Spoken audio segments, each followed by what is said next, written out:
Worker, मेरे पास कोई skill नहीं है, मैं सऊदीया जाना चाहता हूँ, दुबई जाना चाहता हूँ, तो हाउ इज़ इट पॉसिबल कि मैं यहाँ से वहाँ जाऊँ?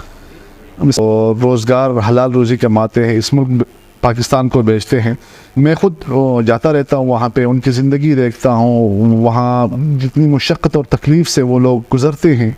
सिर्फ़ अपने बच्चों की खातिर, अपनी फैमिली की खातिर।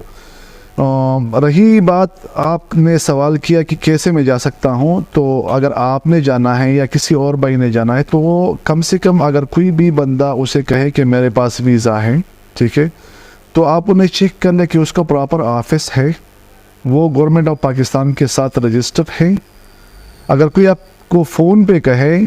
तो क्या उसके पास मतलब office contact number, PTCL number जिसे हम कहते हैं, वो है। अगर ये सारी चीज़ें हैं तो उसके बाद आप दूसरा स्टेप आता है कि आप जब वीज़ा उनसे लेते हैं तो वहाँ उसके आस